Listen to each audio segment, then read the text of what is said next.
Hi, this is Manish Sharma. ये video में हम लोग सीखने वाले हैं प्रोटेक्टिव पुट स्ट्रैटेजी। मैंने आपको बताया था लास्ट वीडियो में कि हम लोग ऑप्शन स्ट्रैटेजी चालू कर देंगे, राइट। आई होप आपको इन the money, at the money, out of the money options याद होगा। इंटरेस्ट वैल्यू, टाइम वैल्यू कैसे कैलकुलेट करना है ये भी याद होगा। एक बार आप फॉर्मूला ये वापस देख लो, क्योंकि जो भी हम लोग कैलकुलेशन करेंगे ये बेस पे करने वाले हैं। और ये आप इन the money, at the money वाला स्लाइड वापस देख लो, क्योंकि हम लोग जो भी कैलकुलेशन करेंगे स्ट्रैटेजीज में वो प्योरली ये बेस्ड पे होगा। स्ट्राइक सिलेक्शन प्योरली ये बेस्ड पे होगा। स्लाइड काफी ज्यादा इंपॉर्टेंट है। Interest value, time value, in the money, at the money and out of the money. Start करते हैं protective put strategy. Protective put strategy में आपको ट्रेड क्या लेना होता है? Buy future and buy at the money put. ये दोनों ट्रेड आपको साथ में लेना है, मतलब पहले फ्यूचर बाय करना है फिर तुरंत आपको पुट बाय करना है। दोनों ट्रेड के बीच में टाइम गैप बिल्कुल भी नहीं होना चाहिए। फ्यूचर बाय किया फिर तुरंत आपको पुट बाय करना है। और ये स्ट्रैटेजी है। स्ट्रैटेजी का मतलब ये है कि दोनों ट्रेड आपको एट अ टाइम साथ में लेना है और एग्जिट भी आपको साथ में करना है। मतलब ऐसा नहीं करना है कि आपको फ्यूचर आपने सुबह 11 बजे बाय किया और पुट आपने दोपहर में 1 बजे बाय किया। टाइम गैप बिल्कुल भी नहीं होना चाहिए। दोनों ट्रेड एंट्री साथ में होना चाहिए, फ्यूचर बाय, पुट बाय, और एग्जिट भी आपको दोनों साथ में करना है, future square of and put square of. ये स्ट्रैटेजी में रिस्क लिमिटेड है, रिवॉर्ड अनलिमिटेड है। और यहाँ पर आप देख सकते हो protecting the downside risk, same time going long in a particular stock. यानी हमारा व्यू है बुलिश और हमारी पोजीशंस को हम लोग प्रोटेक्ट करने के लिए क्या बाइंग कर रहे हैं? पुट बाय कर रहे हैं। इसलिए स्ट्रैटेजी का नाम क्या है? Protective put. अब मैं आपको स्ट्रैटेजी का कंडीशंस भी बताऊंगा, सो ध्यान से देखना वीडियो। प्रोटेक्टिव पुट स्ट्रैटेजी में बाय फ्यूचर करना है and buy at the money put करना है। रिस्क आपका लिमिटेड होगा, रिवॉर्ड आपका अनलिमिटेड होगा। कंडीशंस ये स्ट्रैटेजी ट्रेड करने के लिए ये 3 इंपॉर्टेंट कंडीशंस है। स्टॉक में आपका व्यू होना चाहिए बुलिश, और इंडेक्स में अगर आप ट्रेड कर रहे हो तो इंडेक्स में आपका व्यू होना चाहिए बुलिश। आपको ट्रेड करना है हाईली वॉलेटाइल स्टॉक्स। अगर आप स्टॉक्स में ट्रेड कर रहे हो तो हाईली वॉलेटाइल स्टॉक्स में आपको ट्रेड करना है। हाईली वॉलेटाइल स्टॉक्स कौन से होते हैं ये मैं आपको लिस्ट दे दूंगा, तो आपको लिस्ट के बेसिस पे समझ में आएगा। लेकिन मैं आपको एकदम सिंपल एग्जांपल देता हूँ। एनटीपीसी लेसर वॉलेटाइल है और आईसीआईसीआई बैंक हाईली वॉलेटाइल है, क्योंकि एनटीपीसी का प्राइसेस बहुत स्लोली चेंज होता है और आईसीआईसीआई बैंक का प्राइसेस बहुत फास्ट चेंज होता है। इस तरीके से हम लोग कैटेगराइज कर सकते हैं स्टॉक्स को। लेसर वॉलेटाइल स्टॉक कौन से होते हैं और हाईली वॉलेटाइल स्टॉक कौन से होते हैं। ये 3 कंडीशंस इंपॉर्टेंट है ये स्ट्रैटेजी ट्रेड करने के लिए। बुलिश व्यू होना चाहिए, स्टॉक आपका हाईली वॉलेटाइल होना चाहिए, और रिजल्ट इवेंट ऑप्शनल है। रिजल्ट इवेंट ऑप्शनल का मतलब ये होता है, रिजल्ट मतलब क्वार्टरली रिजल्ट जो स्टॉक्स के आते हैं। ठीक है, अगर आप स्टॉक्स में ट्रेड कर रहे हो, अगर आप इंडेक्स में ट्रेड कर रहे हो तो आरबीआई पॉलिसी, बजट, ये सब इवेंट हो गए। बजट होता है, आरबीआई पॉलिसी होता है, कोई भी मार्केट में कोई बड़ा न्यूज आ गया, वॉर का न्यूज आ गया, तो ये सब इवेंट होते हैं। रिजल्ट और इवेंट ऑप्शनल है ये स्ट्रैटेजी में। ऑप्शनल का मतलब ये होता है कि अगर रिजल्ट इवेंट है तो भी हम लोग ये स्ट्रैटेजी ट्रेड कर सकते हैं, रिजल्ट इवेंट नहीं है तो भी हम लोग ये स्ट्रैटेजी ट्रेड कर सकते हैं। Result event is completely optional. अब मैं आपको एग्जांपल देता हूँ। यहाँ पर मैं डेट लिखूंगा, कौन से दिन का प्राइसेस मैंने नोट डाउन कर रहा हूँ एग्जांपल के लिए, और यहाँ पर मैं स्टॉक का नाम लिखूंगा, कौन से स्टॉक्स में हम लोग ये एग्जांपल ले रहे हैं। अब हम लोग एनएससी वेबसाइट ओपन करते हैं। एनएससी वेबसाइट में आप देख सकते हो यहाँ पर राइट हैंड साइड डेट है 2 नवंबर। ठीक है, तो हम लोग 2 नवंबर के दिन ये वीडियो बना रहे हैं, तो हम लोग 2 नवंबर का प्राइसेस नोट डाउन करेंगे। यहाँ पर मैं लिख देता हूँ 02/11। यहाँ पर मैंने डेट लिख दिया 2 नवंबर 2020। अब हम लोग स्टॉक सेलेक्ट करते हैं। प्रोटेक्टिव पुट स्ट्रैटेजी हम लोग को किस में बनाना है? अभी हम लोग रियल ट्रेड नहीं ले रहे हैं, हम लोग अभी एग्जांपल ले रहे हैं। रैंडमली मैं कोई भी स्टॉक सेलेक्ट करके सिनारियो बनाऊंगा, तो आपको समझ में आएगा कि अगर आप वो स्टॉक में आप रियल स्ट्रैटेजी ट्रेड करते तो क्या प्रॉफिट एंड लॉस हो सकता था। एग्जांपल के लिए लेट्स से हम लोगों ने रिलायंस सेलेक्ट किया। रिलायंस का आपको प्राइस दिख रहा होगा 2064.35। ये EQ मतलब इक्विटी कैश मार्केट का रेट है। आपको डेरिवेटिव्स पे क्लिक करना है। यहाँ पर आपको स्टॉक फ्यूचर प्लस पे क्लिक करना है। जैसे आप स्टॉक फ्यूचर प्लस पे क्लिक करोगे, यहाँ पर आपको प्रीवियस क्लोज दिख गया 2061 और लॉट साइज दिख गया 505। सबसे पहले हम लोग यहाँ पर शीट में स्टॉक का नेम लिख लेंगे, रिलायंस। अब ट्रेड क्या लेना हमको? बाय फ्यूचर @2061 और एट द मनी पुट भी बाय करना है। 2061 के क्लोजेस्ट स्ट्राइक प्राइस जो है वो एट द मनी होगा। अब हम लोग ऑप्शन चेन पे क्लिक करेंगे। यहाँ पे 26 नवंबर ऑटोमेटिकली सिलेक्ट हो गया, करेक्ट। एक्सपायरी डेट 2061 के क्लोजेस्ट स्ट्राइक प्राइस है 2060। ठीक है, ये हम लोग पुट ऑप्शन बाइंग करेंगे। प्राइस दिख रहा होगा आपको 86.80। 2060 का पुट हम लोग बाइंग करेंगे 86.80 के रेट में। फ्यूचर मैंने एक लॉट बाई किया, पुट मैंने बाई किया 87 में। 86.80 था, मैंने उसको राउंड ऑफ कर लिया 87। ताकि कैलकुलेशन में इजी हो। और यहाँ पर हम लोगों ने लॉट साइज पे लिख दिया 505। अब लेट अस अज्यूम हम लोगों ने ये स्ट्रैटेजी ट्रेड किया है, लेट अस अज्यूम, तो क्या क्या पॉसिबिलिटीज है, क्या क्या सिनारियोज है, एक्सपायरी तक अगर हम लोग होल्ड रखते हैं तो क्या क्या हो सकता है, कितना प्रॉफिट कितना लॉस, क्या प्राइस पे क्या पीएनएल होगा, ये हम लोग अभी सिनारियो एनालिसिस बनाएंगे। सो यहाँ से वीडियो काफी ज्यादा इंपॉर्टेंट है, आप ध्यान से देखना। अब जब हम लोग स्ट्रैटेजी ले रहे हैं, हमारा व्यू है बुलिश, 2061 प्राइस है, लेकिन पॉसिबिलिटीज क्या क्या है, प्रोबेबिलिटीज क्या क्या है। सबसे पहला प्रोबेबिलिटी है हमारा व्यू जो है वो हॉरिबली रॉन्ग हो गया और प्राइजेस हो गया 1800। ये पॉसिबल है, पॉसिबल है, करेक्ट। व्यू थोड़ा रॉन्ग भी हो सकता है, थोड़ा रॉन्ग होना ज्यादा रॉन्ग होना फर्क होता है, करेक्ट। सो 1950 भी हो सकता है, यानी मैं मेरे व्यू में थोड़ा रॉन्ग हुआ, 1800 हो गया तो मैं मेरे व्यू में ज्यादा रॉन्ग हो गया। थर्ड पॉसिबिलिटी है जिधर था प्राइस उधर का उधर ही रहा, no movement till the expiry, और साइडवेज रह गया, रेंज बाउंड रह गया। आई होप आपको तीनों पॉसिबिलिटी समझ में आ रहा होगा, रेंज बाउंड, व्यू थोड़ा रॉन्ग होना और व्यू ज्यादा रॉन्ग होना। फोर्थ पॉसिबिलिटी क्या है, मेरा व्यू था बुलिश, मैंने एक टारगेट डिसाइड किया था लेकिन टारगेट प्राइस तक नहीं गया, यानी मेरा व्यू था कि 2400 जाएगा लेकिन 2200 तक ही गया। तो कई बार क्या होता है, हमारा टारगेट अचीव नहीं होता लेकिन ट्रेड फेवर में जाता है, राइट। सो फोर्थ पॉसिबिलिटी स्टॉक थोड़ा ऊपर गया, फिफ्थ पॉसिबिलिटी स्टॉक और ज्यादा ऊपर गया। सो पांचों पॉसिबिलिटीज हम लोगों ने कवर कर लिया है।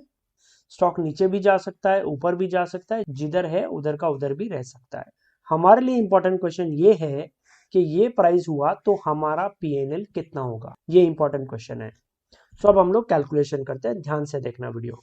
सो फ्यूचर हम लोगों ने बाई किया है 2061 में, प्राइस अगर 1800 हो गया तो आपको प्रॉफिट होगा या लॉस होगा, लॉस होगा। क्यों लॉस होगा, क्योंकि 2061 में हम लोगों ने क्या किया है, बाई किया है, खरीदा है। तो कितना लॉस हो जाएगा, -261 का लॉस हो जाएगा। अगर 1950 प्राइजेस हो गया तो 111 रुपए का लॉस होगा, 111 का लॉस होगा। 2060 अगर प्राइस हुआ तो 1 रुपए का लॉस होगा, क्योंकि हम लोगों ने खरीदा था 2061 में। 2200 हुआ तो 139 रुपीज का प्रॉफिट होगा, करेक्ट। 2300 हुआ तो 239 का प्रॉफिट होगा। फ्यूचर का profit and loss calculation I hope आपको समझ में आ रहा होगा, सिंपल कैलकुलेशन है, क्लीन एंड क्लियर है। अब हम लोग पुट का कैलकुलेशन करते हैं। पुट का कैलकुलेशन करने से पहले मैं वापस आपको याद दिला देता हूं, पुट का फॉर्मूला ये वाला, intrinsic value equals to strike price minus current market price. और आपको गोल्डन रूल भी याद होगा, अगर कुछ भी नेगेटिव इंट्रिंसिक वैल्यू आ रहा है तो हम लोग उसको एज्यूम क्या करेंगे, जीरो इंट्रिंसिक वैल्यू एज्यूम करेंगे। ये गोल्डन रूल आप याद रखना।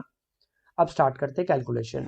Strike price 2060 minus 1800 current market price, ठीक है, क्योंकि करंट मार्केट प्राइस हम लोगों ने क्या एज्यूम किया है, ये हो सकता है, ये हो सकता है, ये हो सकता है। तो 2060 माइनस 1800 अगर हम लोग करते हैं तो वैल्यू आता है 260। 260 क्या हुआ, एक्चुअल वैल्यू हुआ, इंट्रिंसिक वैल्यू हुआ, ठीक है। अब हम लोगों ने ये पुट खरीदा कितने में था, 87 में। 87 में बाई किया था, वैल्यू हो गया 260, करेक्ट। सो वैल्यू इंक्रीज हो गया, बढ़ गया, राइट। हम लोगों ने 87 में खरीदा था तो प्रॉफिट होगा, कितना प्रॉफिट होगा, 260 माइनस 87। सो 260 माइनस 87 अगर आप करोगे तो कैलकुलेशन आता है 173, यानी 173 रुपीज का पुट में मुझे क्या होगा, प्रॉफिट होगा। सो अगर प्राइस 1800 हुआ तो फ्यूचर में लॉस होगा -261, लेकिन पुट में मुझे 173 रुपीज आ जाएगा, प्रॉफिट होगा। तो नेट ऑफ में कितना लॉस होगा, 88 रुपीज का लॉस होगा। 88 multiply by 505 lot size. So 88 multiply by 505 lot size अगर मैं करता हूं तो आंसर आता है 44,440 रुपीज। सो इतना मेरा मैक्सिमम लॉस है ये स्ट्रैटेजी में। क्यों, क्योंकि रिस्क क्या है, लिमिटेड है ये स्ट्रैटेजी में। लिमिटेड कैसे है, जैसे जैसे फ्यूचर और नीचे जाएगा फ्यूचर में लॉस बढ़ते रहेगा, लेकिन पुट का प्रीमियम और बढ़ते रहेगा और पुट में अनलिमिटेड प्रॉफिट आते रहेगा। So at one point of time जाके लॉस क्या हो जाएगा, लिमिटेड हो जाएगा। 88 रुपीज से ज्यादा लॉस ये स्ट्रैटेजी में मुझे हो नहीं सकता। अब ध्यान से आगे का कैलकुलेशन और देखना। 2060 माइनस 1950, सो 110 रुपए एक्चुअल वैल्यू आया, इंट्रिंसिक वैल्यू आया, ठीक है। खरीदा था हम लोगों ने ये पुट 87 में और वैल्यू हो गया 110, 110, यानी प्रॉफिट होगा 23 रुपीज। फ्यूचर में 111 रुपए का लॉस हुआ है और 23 रुपीज प्रॉफिट मुझे आया है। सो नेट ऑफ में वापस कितना लॉस होगा, 88 रुपीज ही लॉस होगा। सो अगर मैं मेरे व्यू में थोड़ा रॉन्ग हूं, अगर मैं मेरे व्यू में ज्यादा रॉन्ग हूं, कुछ भी हो जाए, मैक्सिमम लॉस इज लिमिटेड। 44,000 से ज्यादा मुझे लॉस होगा नहीं। ये एग्जांपल में अगर आप इंडेक्स में कर रहे हो तो उसका कैलकुलेशन अलग होगा। अगर आप दूसरे स्टॉक में कर रहे हो तो उसमें रिस्क अलग आएगा। 2060 माइनस 2060 करंट मार्केट प्राइस, सो इंट्रिंसिक वैल्यू आता है 0। आउटसाइड द ब्रैकेट में इंट्रिंसिक वैल्यू लिख रहा हूँ, इनसाइड द ब्रैकेट में प्रॉफिट एंड लॉस लिख रहा हूँ। अब ध्यान से सुनना, 87 में खरीदा था और वैल्यू हो गया 0। 87 में मैंने बाय किया था, वैल्यू हो गया 0। 87 का क्या हो जाएगा, लॉस हो जाएगा। ठीक है, सो फाइनल पीएनएल क्या होगा, फ्यूचर में 1 रुपया गया, पुट में 87 गया, नेट ऑफ में वापस लॉस कितना, वही 88 रुपीज। तो रिस्क क्या है, लिमिटेड। आई होप आपको ये समझ में आ रहा होगा, रिस्क लिमिटेड है ये स्ट्रैटेजी में, क्लियर। अब रिवॉर्ड देखते हैं हम लोग। लेट से अगर प्राइसेस ऊपर जाना चालू हुआ तो फ्यूचर में 139 आएगा और पुट का calculation same as it is रहेगा। क्यों रहेगा मैं आपको समझाता हूँ। 2060 माइनस 2200, इंट्रिंसिक वैल्यू आता है माइनस 140। अब एज पर गोल्डन रूल अगर आपको याद है, कुछ भी इंट्रिंसिक वैल्यू नेगेटिव में आता है तो हम लोग उसको एज्यूम क्या कर लेंगे, 0 एज्यूम करेंगे। तो इंट्रिंसिक वैल्यू क्या हो गया, 0 हो गया। ठीक है, 87 रुपीज का वापस क्या हो जाएगा, लॉस हो जाएगा। और यहाँ पर भी कैलकुलेशन सेम रहेगा, 87 रुपीज लॉस। क्यों रहेगा, क्योंकि 2060 माइनस 2300, वापस इंट्रिंसिक वैल्यू क्या आता है, नेगेटिव में। नेगेटिव में आया मतलब एज्यूम क्या करना है, 0। इंट्रिंसिक वैल्यू 0 हो गया, 87 में खरीदा था, वैल्यू हो गया 0। 87 रुपीज का क्या हुआ, लॉस हुआ। तो अगर प्राइजेस 2200 हुआ, फ्यूचर में 139 आएगा, 87 रुपीज पुट में लॉस होगा, नेट ऑफ में कितना आएगा, 52 रुपीज प्रॉफिट आएगा मुझे, अगर प्राइजेस 2200 हुआ तो। अब यहाँ पर रिवॉर्ड क्या लिखा है, अनलिमिटेड रिवॉर्ड है। अनलिमिटेड मतलब जितना ज्यादा ऊपर प्राइजेस जाएगा उतना ज्यादा मुझे प्रॉफिट होगा। सो यहाँ पर 239 प्रॉफिट हुआ फ्यूचर में और पुट में गया 87, नेट ऑफ में कितना है, 152 रुपीज आया, यानी 76,000 का प्रॉफिट आया, मल्टीप्लाई बाय लॉट साइज। ठीक है, 152 मल्टीप्लाई बाय लॉट साइज। सो जितना ज्यादा ऊपर जाएगा प्राइजेस, अनलिमिटेड प्रॉफिट होगा, नीचे गया प्राइजेस, लिमिटेड रिस्क होगा। ठीक है, आई होप आपको यहां तक समझ में आ रहा होगा स्ट्रैटेजी। इसमें मैं आपको एक और एडवांटेज समझा देता हूं कि अगर प्राइजेस ऊपर जा रहा है, फ्यूचर में आपको पूरा प्रॉफिट आएगा, करेक्ट। और जो पुट है इसका मैंने वैल्यू अज्यूम किया है 0, लेकिन अगर एक्सपायरी के पहले ये प्राइजेस आता है तो पुट का वैल्यू 0 नहीं होगा, पुट में कुछ ना कुछ टाइम वैल्यू बचेगा। सो ये 0 नहीं होगा, एक्सपायरी के पहले कुछ ना कुछ टाइम वैल्यू रहेगा। तो अगर पुट में कुछ ना कुछ टाइम वैल्यू रहेगा और मैंने यहाँ पर 0 एज्यूम करके पूरा लॉस काउंट किया है, पुट में टाइम वैल्यू बचेगा तो मेरा लॉस पुट में क्या होगा, कम होगा, और फ्यूचर में मुझे इतना ही प्रॉफिट आएगा। तो नेट ऑफ में मेरा प्रॉफिट और क्या हो जाएगा, बढ़ जाएगा। यानी एक्सपायरी के पहले अगर ये रेट्स आते हैं तो मुझे ज्यादा प्रॉफिट होगा। ठीक है, क्योंकि पुट का वैल्यू जो है वो 0 नहीं होगा, उसमें कुछ ना कुछ टाइम वैल्यू रहेगा। आई होप आपको ये एक एडवांटेज आपको समझ में आ रहा होगा। ये स्ट्रैटेजी में टाइम वैल्यू हमारे फेवर में है। एक्सपायरी के पहले अगर फ्यूचर का प्राइसेस ऊपर जाता है तो पुट का जो प्रीमियम है वो एकदम से कम नहीं होगा, क्योंकि उसमें कुछ ना कुछ टाइम वैल्यू रहेगा। पुट में लॉस कम होगा और फ्यूचर में प्रॉफिट आते रहेगा। अब कुछ लोग को ये मिथ है मार्केट में कि फ्यूचर अगर मैं ट्रेड कर रहा हूँ तो मार्जिन ज्यादा देना पड़ता है। ऐसा कुछ भी नहीं है। सेबी का अगर आप नया रूल पढ़ो तो अगर आप नेकेड फ्यूचर बाय कर रहे हो, सिर्फ फ्यूचर बाय कर रहे हो, तो आपको पूरा मार्जिन लगता है। लेकिन अगर आप हेजिंग स्ट्रैटेजी कर रहे हो तो आपको हेजिंग मार्जिन लगेगा। सो ये स्ट्रैटेजी ट्रेड करने के लिए आपको बहुत ज्यादा कैपिटल की जरूरत नहीं है। मैं आपको अभी मार्जिन कैलकुलेट करके भी दिखाता हूँ कि ये स्ट्रैटेजी ट्रेड करने के लिए कितना मार्जिन लगेगा। तो हम लोग मार्जिन भी कैलकुलेट करते हैं। किसी भी स्ट्रैटेजी का मार्जिन कैलकुलेट करने के लिए आपको एक वेबसाइट खोलना है, ज़ीरोधा मार्जिन कैलकुलेटर। गूगल में आपको सर्च करना है, ये पेज पे क्लिक करना है आपको, ये लिंक पे क्लिक करना है आपको। जैसे आप लिंक पे क्लिक करोगे ऐसा पेज खुलेगा। अब फ्यूचर हम लोगों ने बाई किया है, हम लोगों ने जो ट्रेड लिया वही आपको वहां पर प्लॉट करना है। तो फ्यूचर बाय किया है, 2060 का पुट एक लॉट बाय किया है। ठीक है, तो यहाँ पर मैं फ्यूचर सेलेक्ट करता हूँ। यहाँ पर मैंने फ्यूचर सेलेक्ट किया, यहाँ पर मैंने रिलायंस का फ्यूचर सेलेक्ट किया है, 505 क्वांटिटी बाय मैंने किया है, ऐड। जैसे ही मैं ऐड करूंगा यहाँ पर मार्जिन इसने बता दिया 2,58,000। अगर आप सिर्फ फ्यूचर बाय करते हो तो इतना मार्जिन लगेगा। हम लोगों ने क्या किया है, हेजिंग स्ट्रैटेजी किया है। तो यहाँ पर मुझे पुट का ट्रेड भी ऐड करना पड़ेगा। तो यहाँ पर ऑप्शन आप सिलेक्ट करो, यहाँ पर आप पुट सिलेक्ट करो और यहाँ पर 2060 स्ट्राइक प्राइस आपको लिखना है। लॉट साइज को आपको चेंज करने की जरूरत नहीं है। यहाँ पर आप ऐड करो। ठीक है, जैसे ही आपने ऐड किया, यहाँ पर आपको दोनों ट्रेड दिख रहा है, फ्यूचर बाय और 2060 पुट बाय। पहले आपने मार्जिन देखा था 2,58,000, लेकिन जैसे आपने पुट का पोजीशन ऐड किया, यहाँ पर आपको मार्जिन बेनिफिट दिख रहा है 2,22,000। ये आपको बेनिफिट मिलेगा। क्यों मिलेगा? क्योंकि आपने हेजिंग स्ट्रैटेजी ट्रेड किया है। तो ये स्ट्रैटेजी ट्रेड करने के लिए मार्जिन कितना लगेगा? सिर्फ 36,433 रुपीज। 36,000 से ज्यादा आपको मार्जिन पे करने की जरूरत नहीं है। यहाँ पर आप रीड भी कर सकते हो, this is the margin require for taking a position that can also be held overnight using normal product. So ये 36,000 रुपीज आपको मार्जिन देना पड़ेगा ये स्ट्रैटेजी ट्रेड करने के लिए। और ये आप ये कैरी फॉरवर्ड कर सकते हो, इंट्राडे मार्जिन नहीं है, ये कैरी फॉरवर्ड मार्जिन है। सो यहाँ पर मैंने स्ट्रैटेजी का मार्जिन भी लिख दिया, 36,400 रुपीज आपको मार्जिन लगेगा ये स्ट्रैटेजी ट्रेड करने के लिए।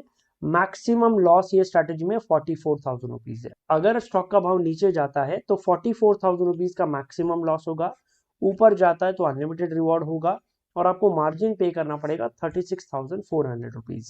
तो यहाँ तक प्रोटेक्टिव पुट स्ट्रैटेजी कंप्लीट होता है। नेक्स्ट वीडियो में हम लोग सीखेंगे protective call strategy. So see you in the next video.